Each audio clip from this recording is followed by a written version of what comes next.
La caracterización local del trabajo infantil es la parte de la etapa 2 del modelo de identificación del riesgo del modelo MIRTI y consiste en realizar un estudio o un diagnóstico que utiliza la información local de censos, encuestas o registros administrativos para determinar cuáles son los factores o características principales que el niño, niña o adolescente, su familia o de su entorno influyen en el trabajo infantil, para después de ello determinar dónde se concentran estos factores en el espacio geográfico administrativo de interés. En la imagen que pueden ver esquemáticamente lo que se busca. Tenemos mapas de focalización de riesgo a nivel nacional, a nivel subnacional y a nivel local.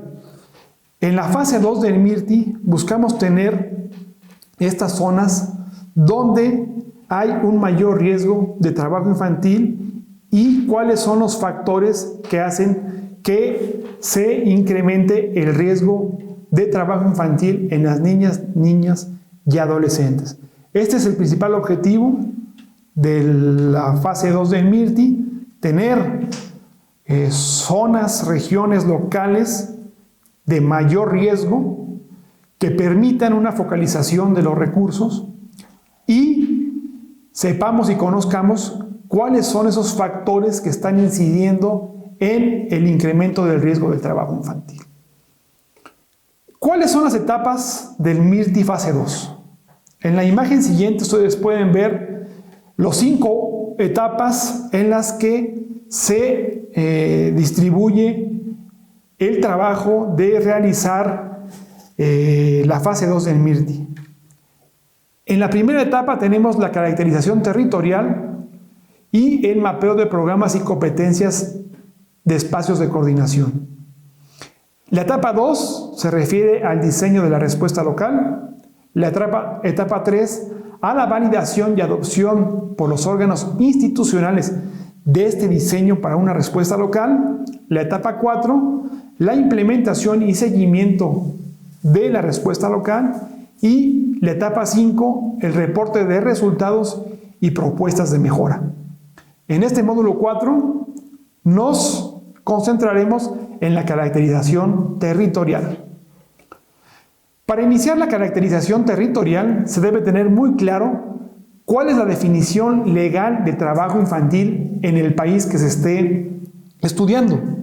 ¿En qué rangos de edad se contempla la edad mínima permitida para trabajar y cuándo se considera un trabajo peligroso que afecta al desarrollo y salud de niñas, niños y adolescentes de acuerdo con las normas internacionales y nacionales sobre el trabajo infantil?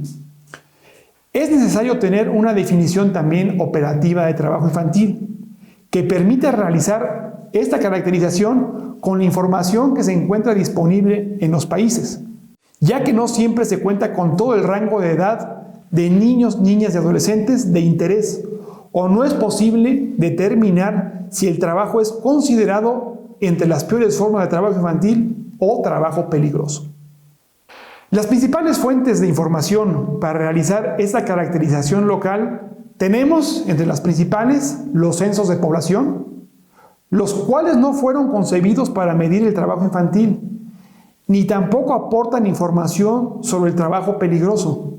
Sin embargo, en muchos países permiten cuantificar y caracterizar el número de niños, niñas y adolescentes ocupados en trabajos remunerados y no remunerados, pudiendo obtener estimaciones con mayores niveles de desagregación geográfica que las encuestas, por ejemplo, a nivel de las municipalidades, de las comunidades o localidades. Y también cuentan con algunas variables sociodemográficas que pueden ser analizadas como factores que inciden en el trabajo infantil. Las encuestas, para que puedan ser de utilidad, se requiere que tengan una cobertura con representatividad estadística al menos al nivel municipal. Sin embargo, tienen la ventaja de tener una mayor diversidad de temas, que permiten un análisis más completo de los factores de riesgo que tienen los niños, niñas y adolescentes. Y por último, una fuente de información muy importante son los registros administrativos.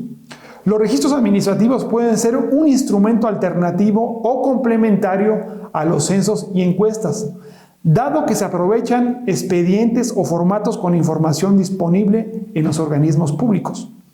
Estos pueden llegar a identificar a los niños y niñas y adolescentes en trabajo infantil o en riesgo a nivel local. Sin embargo, hay que tomar en consideración la calidad de la información de esos registros administrativos, así como que se encuentren sistematizados en bases de datos para su uso. Las preguntas o variables que al menos hay que revisar de estas fuentes de información son la edad, el sexo, tanto de los jefes del hogar como del niño y niño adolescente, la condición de actividad económica, el tipo de actividad económica, igual, tanto para los niños y niñas adolescentes como para los jefes y jefas del hogar, las características sociodemográficas de estos, la asistencia escolar de los niñas y niños y adolescentes, la oferta educativa de la región o zona, los niveles de hacinamiento del hogar, las condiciones contextuales y económicas de la región, entre otras. La identificación de los factores relacionados con el trabajo infantil se realiza sobre la base de la revisión teórica de estudios o sobre las fuentes de información ya señaladas. Uno de los principales motivos del trabajo infantil, aunque no el único, es que el hogar en condiciones de pobreza obliga a los padres y madres a enviar a sus hijos e hijas a trabajar por razones de supervivencia y para mantener un cierto nivel de consumo y bienestar. En la imagen que se muestra se pueden ver los factores asociados al trabajo infantil de acuerdo a la clasificación que hizo OIT y CEPAL. Tenemos que los factores se pueden clasificar tanto en los factores de contexto como en los factores familiares e individuales. Dentro de los factores del contexto tenemos el contexto económico local, el entorno geográfico, la institucionalidad y la implementación de las políticas públicas dentro de la región o el país. Respecto a los factores familiares e individuales tenemos las condiciones de vida, las características de la familia y del hogar y las características individuales, las cuales ayudan a explicar la persistencia del fenómeno que estamos analizando. Entre los principales factores que inciden en el trabajo infantil se encuentra el que el niño, niña o adolescente no asista a un centro escolar. Es uno de los determinantes más importantes de los efectos a largo plazo de una experiencia laboral temprana. Las exigencias laborales redundan en que a un niño, niña y adolescente se le imposibilita asistir a la escuela o en que logren menores niveles de rendimiento en el aula, por lo que no adquirirán el capital humano necesario para tener un empleo mejor remunerado al entrar a la edad adulta.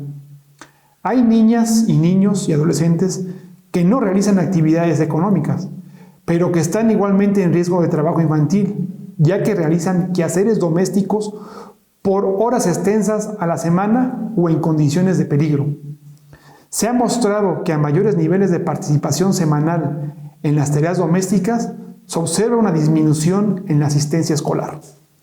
Es importante subrayar que las niñas son a quienes de forma desproporcionada se les asigna tareas domésticas en sus propios hogares, por considerarse erróneamente el quehacer del hogar como su rol natural.